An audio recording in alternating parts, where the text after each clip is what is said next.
Hello guys, ayan. Laki na yung kon ko, oh, ang aking alokbate. Di ba? Nakakatuwa lang siya guys. Ayan, ang aking alokbate. Ala!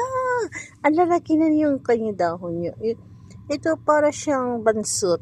Bakit kaya ganun, ano? Meron siyang may bansot na kwan. Grabe, oh, nakakatuwa. Lalaki na siya. Di ba?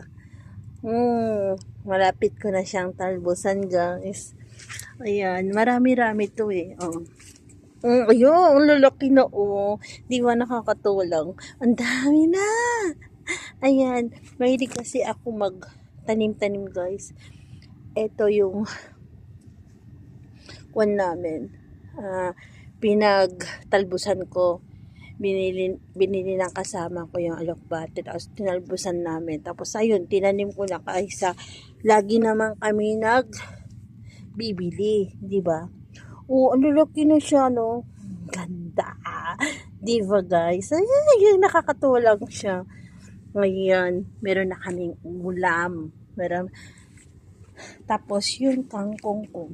Yan yung kangkong na tinanim ko, guys. Oh. Bakit to? Para siya nabansot. Hindi ko na diligan. Ay, didiligan ko to mamaya, guys. Kaya mag-alala. At didiligan ko yan. Ayan oh, di ba? Ito yung aming malunggay oh. Di ba?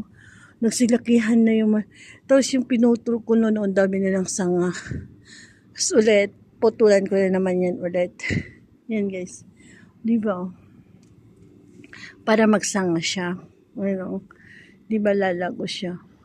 Marami na kaming pagkukuhanan ng malunggay. Di ba? Pero sa init, sobrang init kasi guys. Ayan, di ba? Kakatuwa lang. Oh, di ba? Sarap. Ayan. Yung tanglad. Ay, yung tanglad, ililipat mo nga dito. Dito siya, ilipat mo nga buko.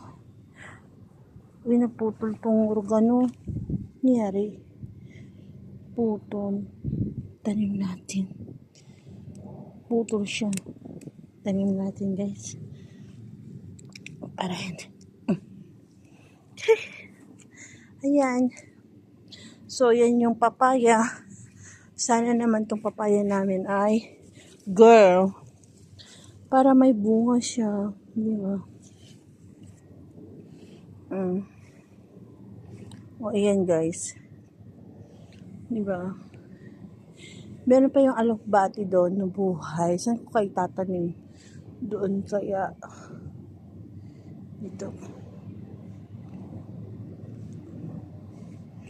Diba? Sarap-sarap yun guys. Oh. Paglalago yan. Oh. Di meron na kaming kangkong. Ay, bakit ganun? May kwan siya. May parang uod. Diba? Ayun guys. Oh, thank you for watching.